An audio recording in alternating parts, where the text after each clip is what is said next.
So, hello everyone. My name is Ahmed Hafez Mousa. I am a med school graduate and researcher. I graduated from Bataji Medical College back in Jeddah, Saudi Arabia, class of 2023. And I also completed my 1 year internship, which finished around 6 months ago. And here I am now a NeuroSurgery Resident at the MBRU Program in Dubai. Wonderful, wonderful. Thank you so much, Dr. Ahmed. One thing to mention, Dr. Ahmed just finished his shift a while ago, and we are very honored to have him on board amid his busy schedule because neurosurgery is not going to be an easy pathway. So, all thanks to you, Dr. Ahmed, for joining us and enlightening all the students watching this to choose career options in this country as well. So before we dive right in, I just wanted to ask you if you can highlight what went through your mindset before choosing UAE and this residency program as a part of your career. Okay, so generally speaking, usually around the end of clinical years, I guess this is the suitable time, the most suitable time, when you're sitting down to plan your internship to plan out both things. What specialty or specialities are you considering? And also, what country/countries are you considering? Because often some people choose a specialty regardless of the country. Some people choose a country regardless of the specialty. For me, I would always recommend keeping both in mind. For me, thankfully, I was able to find an option or a program which checked both boxes: a country which I love living in and a specialty which I love, hence being neurosurgery and Dubai particularly, and the UAE generally. Wonderful, wonderful. That's really nice to hear. Um, so, as an IMG, because you graduated from Jeddah, how did you go about your post-graduation? Because there is something that is mandatory in this country is to go through an internship here. So how was your internship here and how did you go through that pathway? Sure. So the way med school works in Saudi Arabia, which I guess is quite similar to some other countries in the GCC and outside the GCC as well. So the way we do it, after high school, we have a 1 year mandatory pre-med/ preparatory foundation year program, which we have to go through. In university, after that, we have 3 years of pre-clinical medicine, the basic sciences years. Then we have 2 years of clinical medicine. And after that, we have a mandatory 1 year internship. So for that 1 year internship, it was a 12-month program, during which I chose to do 3 months of it here in the UAE, and I did the remaining 9 months in Saudi Arabia. The 3 months that I did here in the UAE were primarily with the intention of exploring different programs and different cities and different ways of doing things. So I did general surgery at Cleveland Clinic in Abu Dhabi. I did orthopedic surgery and the MBRU Clinical Attachment Program here at Rashid Hospital. And I did neurosurgery as well in the MBRU Clinical Attachment Program at Rashid Hospital. And the 9 months which I did in Saudi Arabia were back in a hospital called the International Medical Center in Jeddah. Wonderful, wonderful. I think it was a culminative of a lot of experiences for you since you have approached various departments and gone through various pathways generally. Uh, Being an IMG, there is one thing that many people approach and ask about clinical attachments before you march into the respective fields. So, what is your take on that, and what is your advice to IMGs coming from abroad when choosing UAE as their career pathway? Is clinical attachments something that they should consider, and what is it going to benefit them? Okay, so to answer the first part of the question, is this something they should consider? Absolutely yes. If the chances permit, financially, timely, generally speaking, if you're someone who's able to arrange coming here to the UAE for an attachment, I would absolutely recommend doing so. Benefits of doing the attachment are many. For me, primarily, I did them with the intention of familiarizing myself with the programs from a real life perspective, a real point of view. Like when you're in the system, you get to see yourself how things work, how the residents are, how the residency program is, how the program directors are, how the teaching is, how the surgical exposure is. Everyone has their own factors. Some people factor in the culture, some people factor in the patient population, some people factor in the teaching, some people factor in research. Everyone has their own factors, or let's say their own checklist for things they need to be in a program. So for me, I Correct. personally did attachments with the primary intention of assessing each of the three programs I rotated in, since I had the highest interest in. And thankfully, the all three programs were absolutely great. And thankfully, I got a chance to connect with a lot of amazing people, a lot of amazing program directors, co-residents, and I got to see myself, visualize myself as a resident in this program. Do I like it or not? And thankfully, all three programs which I rotated in, I loved absolutely to the max, and it was an amazing experience. And if I was an intern again, I would definitely do this again. So, would I recommend doing attachments? Absolutely yes. Will you gain benefits out of those attachments? Absolutely yes. You're gonna know what is it that you like, what is it that you don't like, and you're gonna discover new sides of yourself. Because if you're an IMG and you're coming here for an attachment, you're definitely coming out of your comfort zone. New healthcare Correct. system, new environment, new community, new way of doing things. So you're gonna live in the atmosphere of being a, I can say, pre-resident for a month and see, can I do this for the next X amount of years? So do I recommend it? Absolutely yes. Perfect. So, as an IMG, what goes through your mind is that okay, you are graduating, you have completed your internship, you're exploring the program, so now you're having your checklists completed. The only next step is to fill in the application form, work for the exams, move abroad. So, what is the examination that you took to get into the pathway here, and what is the exam that you attempt for? Okay, sure. So, given that I graduated from Saudi Arabia, we have a local exam which we do, which is called the SMLE, which stands for Saudi Medical License Examination. Similarly, there's a local exam here in the UAE, which is known as the EMREE, which is the Emirates Medical Residency Entrance Examination. Now, for me, Okay. someone who graduated from Saudi Arabia, I did do the SMLE, but only recently, around like late December, early January, when MBRU announced their new programs and that they're accepting the SMLE exam. By that time, I already had in mind that I am going to take the EMRE as well. So I did actually take both the SMLE and the EMRE, but I did apply with using my EMRE exam scores. So I did take both. Okay. Also, at the end of the day, when you submit your application, you have to choose one exam which you submit. So, and that's only Okay. restricted for MBRU. Like other programs across the UAE, still they only take EMRE. Not sure how things are going to be for the next cycle, but at least for my cycle, MBRU was the only program which accepted both the SMLE and the EMRE.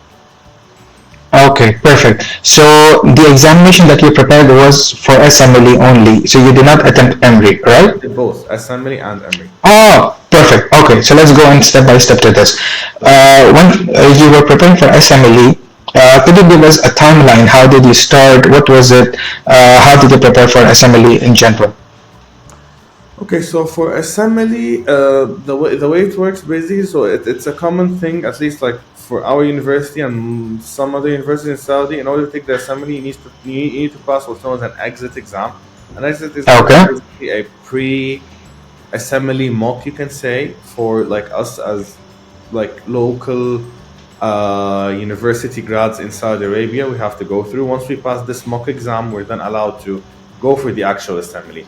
For the timeline, Okay. usually we start preparation in like the month which is before the internship beginning, and then Mhm. usually it takes around 2 to 3 months of preparation, more or Okay. less. And the nice thing about SMLE, with like this was something we had back in our days. Not sure if it's still the same or not, but like with SMLE, you do have like I guess 3 attempts if I'm not mistaken, 3 or 4 attempts to like improve and maximize your score. I heard this is gonna change, so not sure what the new rules are gonna look like, but that's just generally speaking about SMLE, which is the Saudi Medical License Examination. Okay, so once we're talking about SMLE in general, how many marks is the question paper for, and what is the paper type? Is it a multiple choice or is it a question answer based? If you could just give a more overview of the exam. Okay, so once again, back in my days, and by my days, I don't mean like the ancient days, I mean like a couple of months ago. But as you know now, everything is changing so rapidly. So I keep on emphasizing this was my experience. Things could easily get updated Correct. and people apply. But for me, the way assembly was is that it was a 3 block exam. Each block consisted of, if I'm not mistaken, 120 questions. And then each block lasted around 2 hours, 2 hours and 30. I don't remember the exact timing, but it was around that time. And then it was entirely a purely MCQ based question, so it's all multiple choices. And of course, it's all clinical, like internal medicine, surgery, pediatrics, OBGYN, and like public health slash community medicine and stuff. Okay, so this is the topics that you appear for the SMLE exam is also quite similar to what you have been taught through your medical school. So you don't have a difference in gap. You are almost in the same level of the exam, the difficulty level of the exam. So you know that you have been doing the same thing through your medical school years. True. How was the transition to EMREE? Like when you started preparing for EMREE, how different was it when you compared to your SMLE and whatever you learned in medical school? Okay, so honestly, I did not find much differences between both exams. Like, because I have this concept, which when anyone asks me about study tips, common is common. If you're doing a board exam, whether USMLE, EMRE, SMLE, whatever exam, common is common. Yes, it's Correct. good to familiarize yourself with the way the structure of the exam is through like mocks or question banks, like UWorld, for example, for USMLE and so on. Each country has its own way of doing things, but at the end of the day, common is common. Every Correct. exam is going to have questions about internal medicine. If you're going to say pulmonology, definitely COPD questions, asthma questions, etc. We're talking about cardiology, definitely you're going to get an ECG here or there. You're going to get a question about MI, a question about heart failure, etc. here and there. So common is common. So having a good, solid foundation in clinical sciences, I can say, is always very good, because at the end of the day, medicine is medicine. Yes, some slight differences in the guidelines exist, but these aren't the differences that are going to drastically affect your scores. So an ECG finding of an ST elevation is an MI here in the UK, in the US, everywhere, you know? So Correct. what I say is your goal should like basically be to strengthen your knowledge with clinical sciences primarily. Of course, if you're taking step one, then basic science coming, but that's something which is a little bit out of the scope of this talk. But if you're talking about SMLE, EMRE, and USMLE step CK, USMLE step CK, 2CK, I think they're all in the same boat, plus minus the length of the question, the extent to which the questions can go to.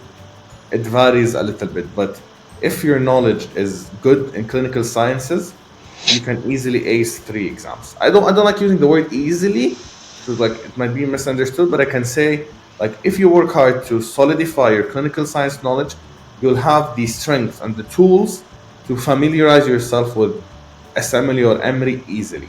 To familiarize yourself with them. Okay, perfect. This is actually a really good point that you mentioned when you're talking about the different examination patterns that students have to prepare, and the level of the clinical education will remain the same irrespective of the major countries that you reside in. I think one of the examination differences I could figure out now is the block system, which you have 3 blocks, each comprising 120 questions in around 120 questions in SMLE, but in EMRE, it's just a block, one block with 120 questions for 3 hours at a stretch. If you were to compare these two examinations and request students to take up one, do you feel students can prepare for SMLE if they previously did not go through the qualifying process of EMRE examination? Honestly, for me as someone who graduated from Saudi Arabia, obviously I know that I'm eligible to take the SMLE. So Okay. I do not know what the case is for those who graduated from outside Saudi Arabia. I did hear about people who did apply for the exam and they took it, but I guess it's Okay. going to be a case by case basis. So people could easily just check on the Saudi Commission for Health Specialities website. In it, there's a section for examinations. They go to the SMLE section and they just follow the steps there. And even the website is so good that you have an interactive chat box even You just mention like where are you from, mention what you want basically. Let's say your person X graduated from country ABC. You want to do the assembly. Are you eligible or not? If you're eligible, what documents are needed? And you can go over there. Now, EMRE on the other end, I was an IMG, so I can't speak for IMGs doing EMRE because I did not graduate from the UAE, hence I'm coming from outside, so we're all in the same boat as IMGs in EMRE. And for EMRE, the eligibility criteria is quite simple. It's mentioned on the official website. There's just a form that you need to get on the website, download, have it signed by your dean of med school. You need to have your med school recognized in the official list of International World Health Directory of medical schools, and pretty much that's it. And of course, the detailed year by year updated eligibility criteria is on the website as well. But for EMRE, like I myself, I know people across the globe who all did EMRE, and it was a very smooth application process. Even for SMLE, it's a very smooth application process as well. But I'm just saying that I don't know if there are any extra requirements needed or not for people who graduated from outside Saudi Arabia. But the website is very interactive, it's very user friendly, it's very advanced. You just type in whatever question you want and they reply to you within no time. Perfect. I think this will, since you mentioned the website, I think users or students who are watching this who have previously failed the MBRU pathway can actually go onto that website to research and see if they're eligible to take that examination to still fight the chance for residency here. That's a really good point. Moving on, Dr. Ahmed, what was your study pattern? How long was the time limit that you allotted yourself to study for the exam? Okay, sure. So for me, I came about like before planning my internship, I decided that UAE is going to be my plan A for residency, for like multiple reasons. Being it had the programs that I wanted.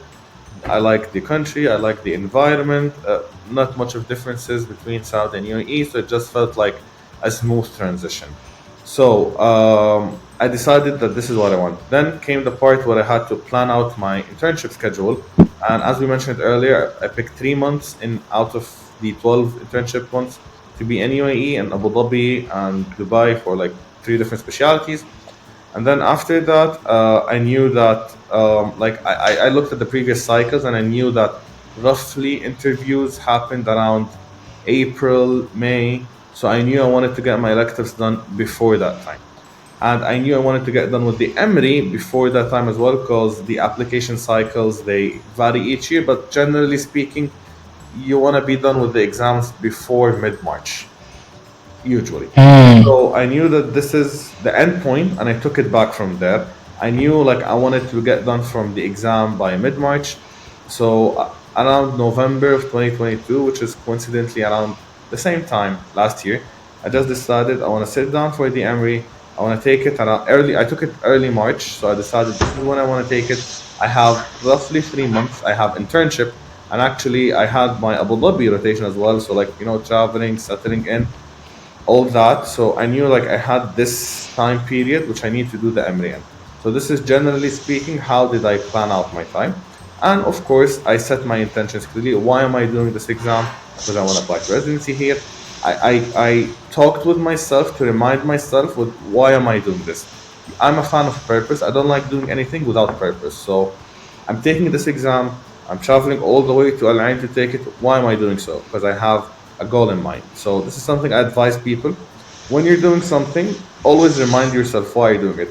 Maybe it's obvious, yeah, why do you take the EMRE to apply for residency in the UAE? Quite obvious, but reminding yourself with why are you doing so will on its own help you prioritize and put things in the right pattern. So I hope this answers the question.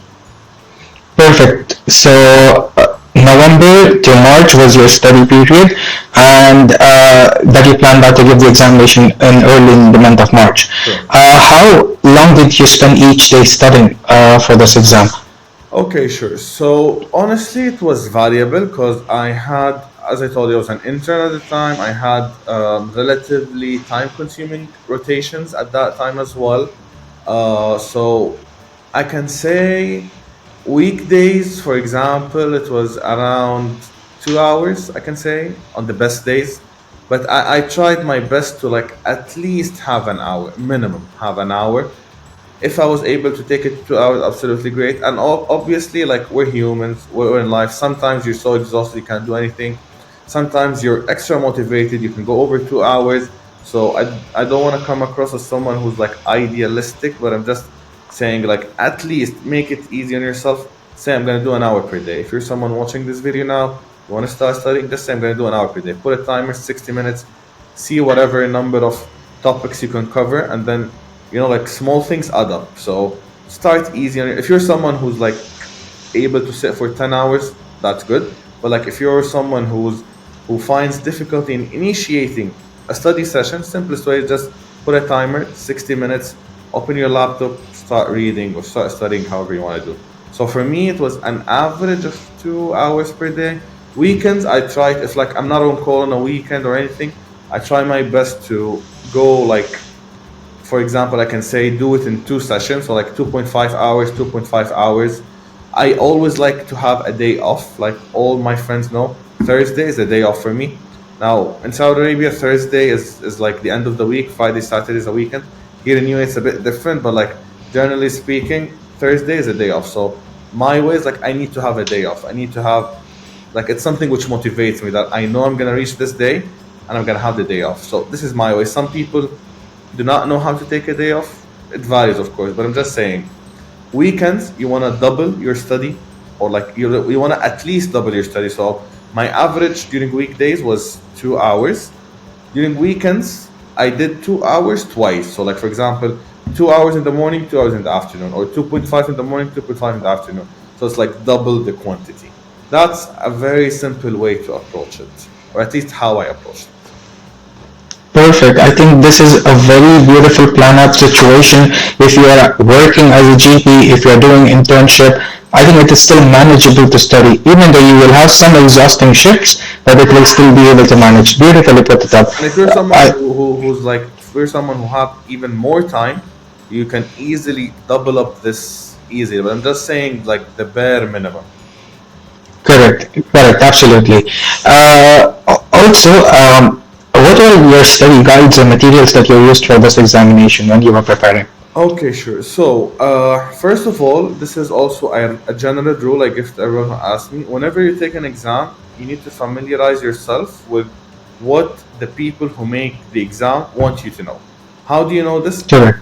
There's no single exam on the planet which has no blueprint. No way. SMLE has its blueprint, EMREE has its blueprints, USMLE has its blueprints, every exam has its blueprints. So, since we're talking about EMREE and SMLE, for EMREE and SMLE for both. So for EMREE, you go on the website, the same NIHS website which you apply for the exam in. You go to the FAQs portion and you're going to find their examination blueprint. You're going to find a very detailed, very well written PDF which has all, I don't want to say all the topics, because like, no one, like, medicine expands every day, but I can say it has the core high yield concepts that you need to know of. And it's very well divided into portions and percentages and topics and subtopics. Same thing is for SMLE on the Saudi Commission for Health Specialty website. They spent a lot of time doing absolutely amazing work and putting a well structured blueprint.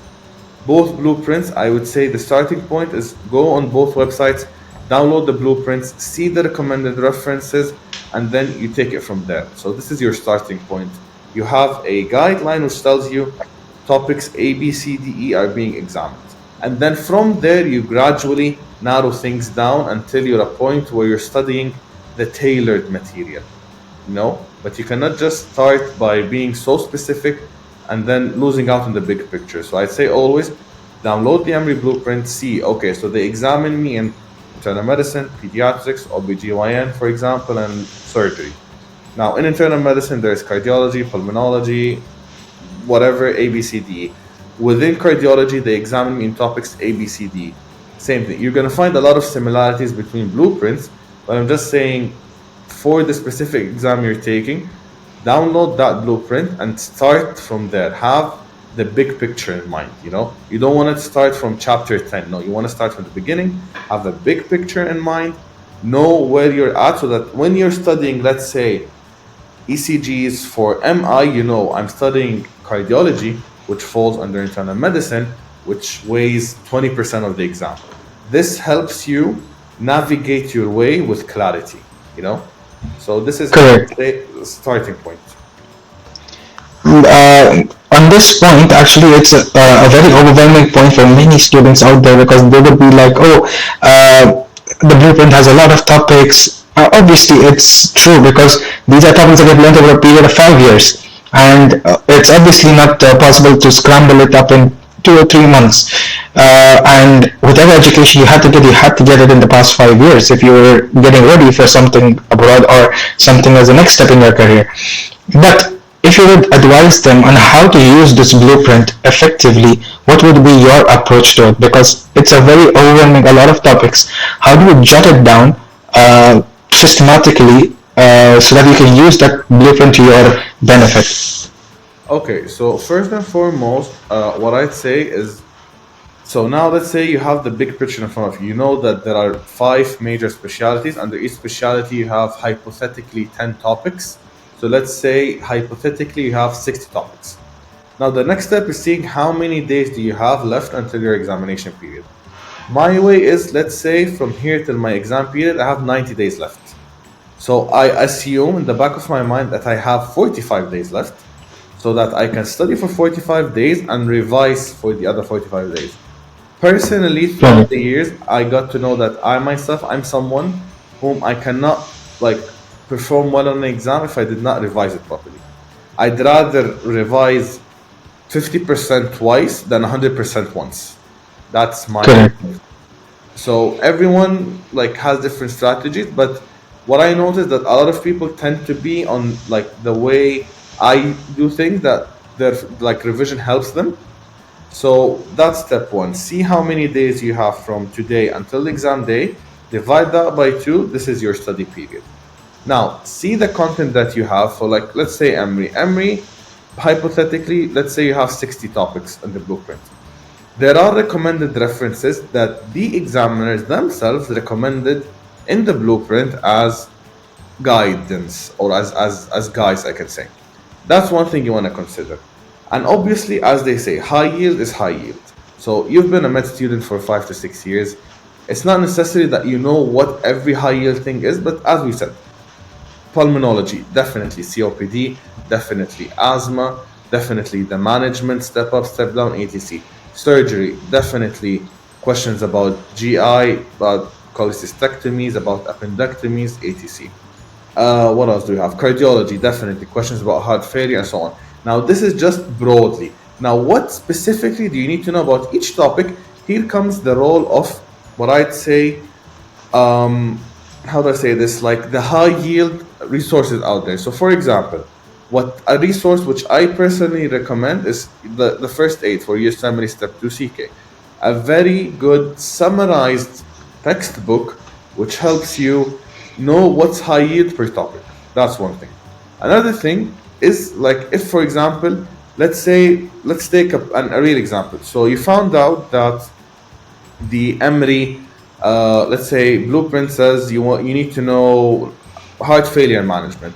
Now the reference that they recommended, for instance, is Harrison's internal medicine textbook. You go in Harrison's, you read that paragraph about heart failure. Now keep in mind the textbooks that they recommended, they are textbooks that are tailored for med students. Yes, sometimes they're a bit advanced, but when reading, you know when does this get too much.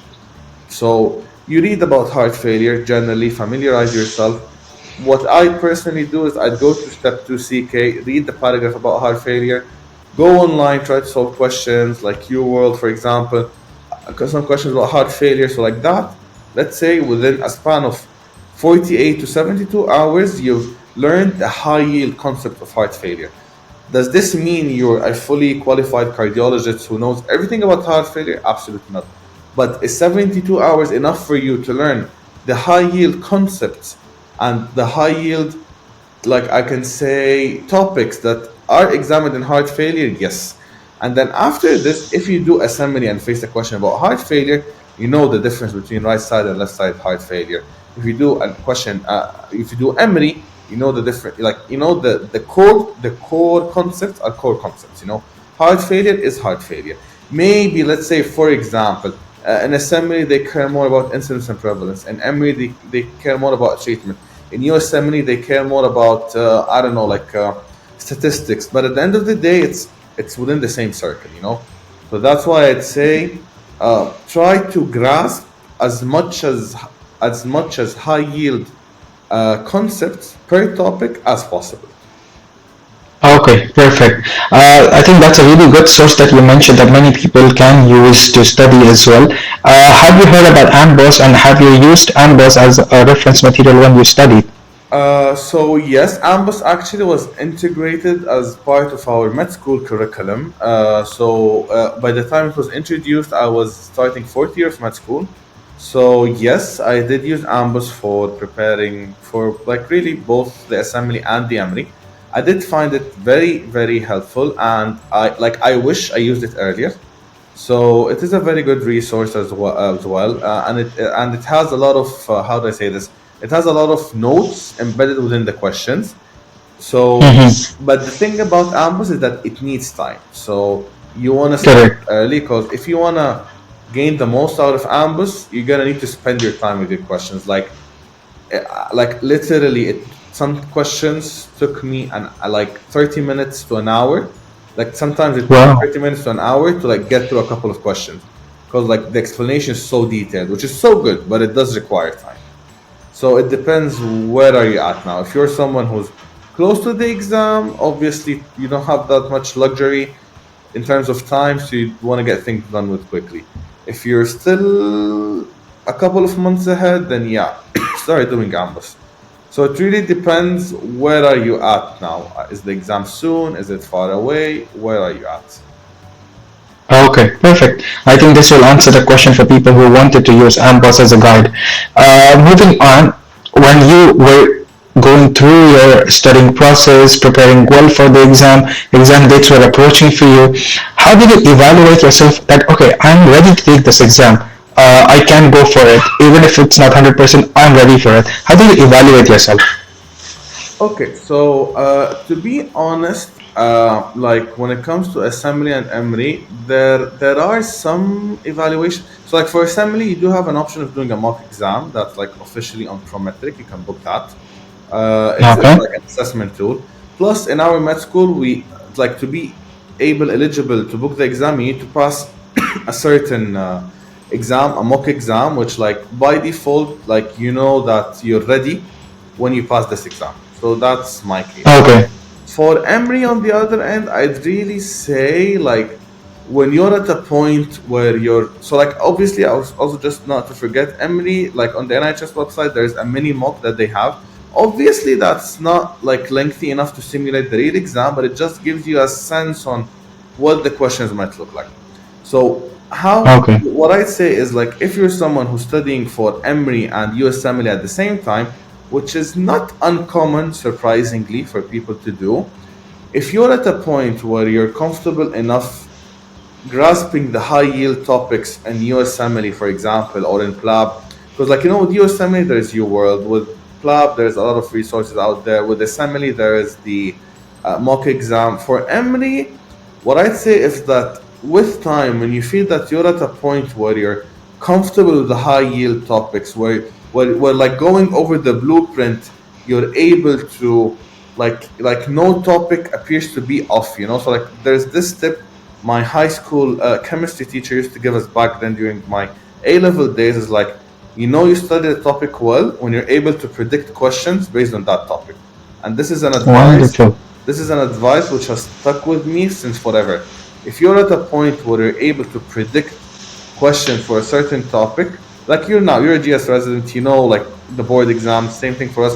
Sometimes you're just able to predict how questions are. If you're at this level, you know you grasp a topic well. Perfect. I think this is a really good point. And to add on to that, there was once my medical school professor used to say, whenever you learn a topic, try to explain that topic to someone. If you're able to explain the topic, it means you have actually grasped the topic well. So I think this is really a helpful tip for students who are preparing for this exam now. Another advice also I've heard, like one of my professors gave, is like if you're able to explain it to a 5-year-old, you're able to explain it to anyone else. If you're able to simplify a subject, if now I put a 5-year-old in this Zoom meeting, and like if we're both able to explain to him like a very complex topic as I don't know, like appendicitis, if we're able to narrow it down to the core basics of like terminology that a 5-year-old can understand, this means that we both grasp the topic properly. Perfect. Makes sense. Okay, moving on. This is one of the things that many people are actually focused on, to knowing what type of questions have come in the exam. So I know each paper is different from all the cycles that happened from December to March. But the paper that you attempted from, do you remember what were the topics that were mostly focused on? Honestly speaking, like I can say it followed the blueprint. So like majority, like so even if you look at the blueprint, you're gonna find that there is like obviously internal medicine has the most weight, but generally speaking, I felt like generally it was like homogeneously distributed. Like there wasn't a single topic which outweighed all the other topics. It was like I can say normally distributed. You know, like a couple of internal medicine questions here and there, a couple of surgery questions here and there. So you know, it's like the typical. It's like a typical pattern of questions. You know, you get assessed in all topics. You get assessed in all subspecialties within topics. And also, here's another tip I just remember speaking about exams.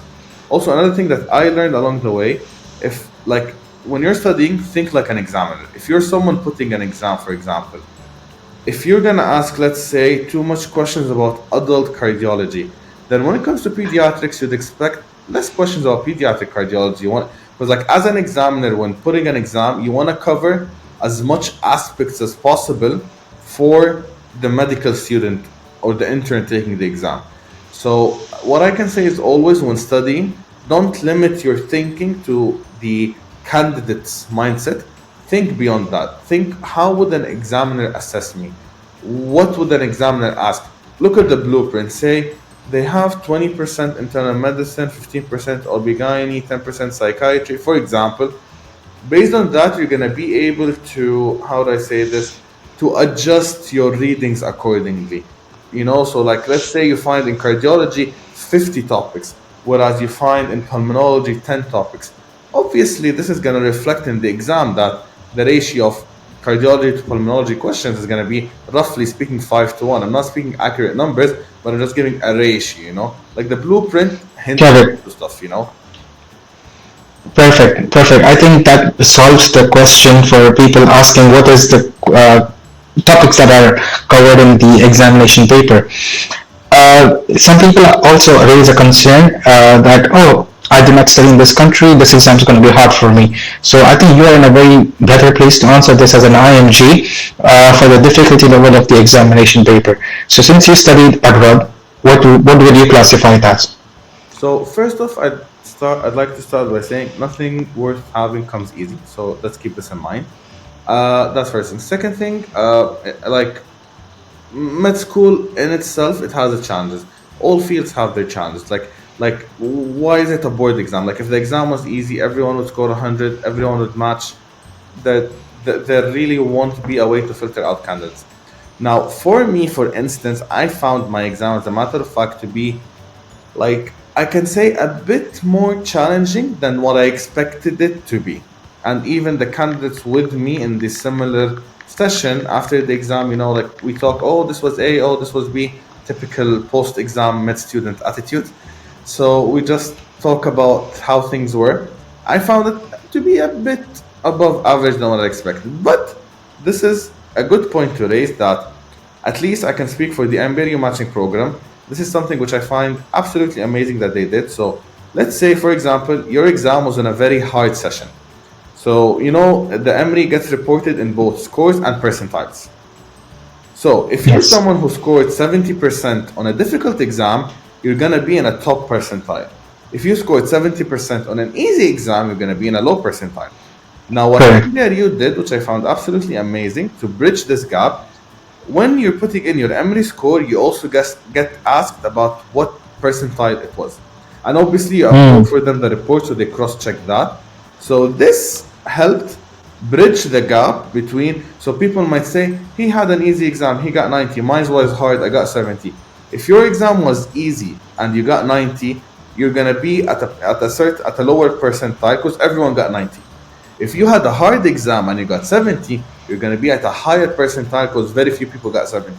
What MBRU did is that they took an average of both the exam score and the percentile, and then this reflected on how much you scored out of 40 for the EMRE in the matching criteria points. So like, for MBA you get 40 points on EMRE and 40 on your med school scores and 20 on your GPA.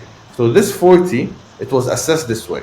So I found this to be very fair. So, and it really bridged the gap, because like percentile numbers don't lie. If you said my exam was hard, you said your exam was hard, great. You scored 60 and you're complaining exam was hard, your percentile is gonna be high. Someone scored 90 and their exam was easy, the percentile is gonna be lower. So I find taking an average of both the percentile and the score to like really solve this thing. So there's nothing to worry about. If your exam was actually hard, the numbers are gonna say so. If your exam was easy, the numbers are gonna say so. Perfect.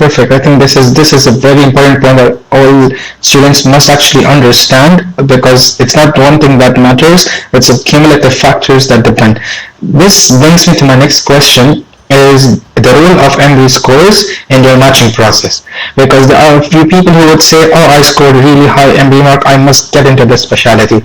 Oh, he did not score less, he scored a bit less than me, but he still got into a match. How is that possible? So I think we started that point. If you can just elaborate so they will understand. Sure. So that's a very, very good question. Once again, I'm speaking the most for my program, which I'm matched in, because this is like I've been through the whole cycle from A to Z. So for MBRU, the way things were in my cycle, you get 40% based on your GPA, med school GPA, 20% based off your CV points, which is research, extracurricular activities, volunteering, etc. 40% based off your EMRE score. So let's say you're someone who scored 100% on EMRE. You're like a top student, you scored 100% on EMRE, 40 out of 40. Now, by default, if you're someone who scored high on EMRE, your med school scores are likely to be high. Let's say you scored 35 out of 40. Now, 40 plus 35, that's 75. Very good. We have 20 points in between, which are the CV points. Now, I found the CV points myself to be a major differentiating factor. And like usually, like I know people who scored very high scores in EMRE, but had very low CV scores and did not end up matching. And I know people who had accepted EMRE scores, average EMRE scores, like 25 out of 40, you can say, or 30 out of 40, but they had a fairly good med school score and they had a very good CV. They did lots of volunteering. They had like external awards. They had research, etc., and they did match. So, how does this work? Very simple. Imagine someone who had like 35 out of 40 in med school, 40 out of 40, like let's say 35 out of 40 in EMRE. That's 70, and they had nothing on their CV. Then on the other end, someone who had, we can say less, like let's say 30 out of 40 in med school. 30 out of 40 on EMRE, that's less, but has 20 in the CV. See, who's higher?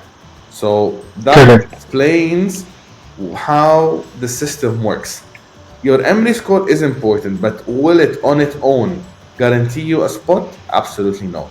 Is it important to score a high score? Yes. You definitely need to score the highest score possible. If you're someone who scored very high, good for you. You're at an advantage. Supplement that with the CV points, so like you're at a very high spot. If you're someone who struggled with their med school, it's 7 years. It's hard to stay consistent for 7 years. Things happen. It's very common for people to have ups and downs with their GPA. Same thing for EMRE. It's an exam. You never know. Maybe you're having a bad day. Maybe you're having a good day. You never know. Let's say you scored an average score. One thing you can improve always is the CV points. I consider the CV points to be a true differentiator between people who are actually smart and people who are, I don't want to say not smart because like I don't like labels, but I can say like the CV shows how much someone is putting in effort. Has worked on themselves. Yes, how much they worked on themselves. Yeah, how much they actually put effort to complement their stuff. So if you're someone who scored very high on EMRE and you have high CV points, it means great.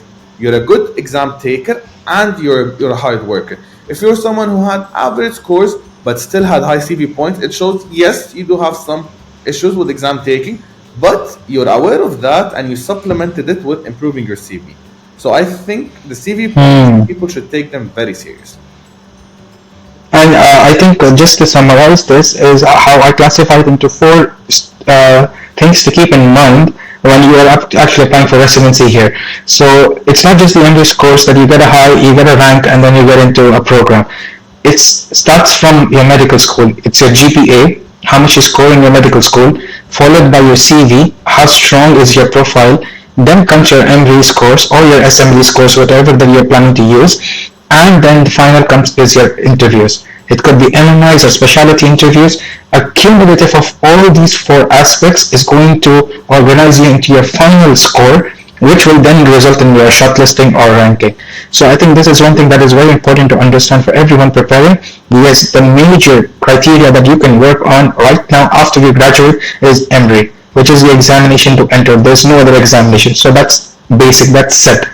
But there are many factors that will actually affect it along the way, and these are the four categories that you need to ace in to get into it. Definitely. However, if you are just having a discrepancy in one of the aspects, make sure that you raise your bar in the others, so you know at an overall aspect you can show that, oh, you are a strong candidate at the end, even though you couldn't match in one criteria or the other. Absolutely. I think that's really nice. Okay, I think this should be a very cumulative episode for them, where they can understand how to prepare, and from an IMG's perspective, it should be a really informative session for everyone. Before I need to tell you a point to everyone, is that we are very fortunate to have Dr. Ahmed, who is also a TEDx speaker that I came to know about. It's wonderful that he was able to join us. If you could just give a slide about what the talk was to students, so they can go and have a look at that also. Oh, sure. So the talk was about perfectionism. Actually, I was tackling two major things: perfectionism and how quality is more important than quantity. And in my talk, I talked specifically about how the medical systems, like how they sometimes prioritize having delivered, like for example, having set out certain checkboxes, but not evaluating the quality of how these were done.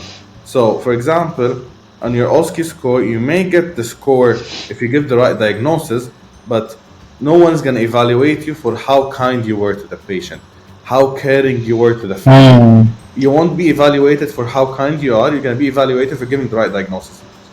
For example, generally in like regular clinical work, you're going to be evaluated. You're not going to be evaluated for how much you help your colleagues. You're just going to be evaluated for like if you choose the right choice out of the multiple choices. So I aim to merge between both the general life lessons of like perfectionism and like how to avoid it and prioritizing quality over quantity, and I merged that with med school, like how the med school system might subconsciously lead us to doing so. So it's just a reminder for myself, for everyone, value the human interaction that comes with medicine. You're at a very privileged position to be able to take care of someone's life. Like that's a big thing. So never take this for granted.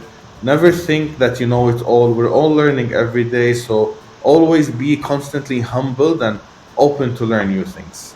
And do check out the TED Talk, and I hope people do like it. I'm actually going to attach it towards the end of this session, because it should help them, even actually if they're going to prepare for MMIs, they need to prepare themselves ethically and mentally. So I think this would be a very good talk for them. I think that brings us to an end of the session. If there are any more questions that people would have after listening to this beautiful talk by Dr. Ahmed, you can put it down in the comment section, and actually stay tuned that we would have a live session soon on Instagram a week later, most likely, once I have the schedule formulated well, and then we will listen to your queries there as well. Thank you so much, Dr. Ahmed. My pleasure. It was a pleasure being here, and if anyone has any questions, my social media profiles are always open. Feel free to reach out to me or Dr. Muhammad. We're all here to help, and hopefully we see you all with us next year in the UAE. Perfect. Thank you so much. My pleasure. Okay.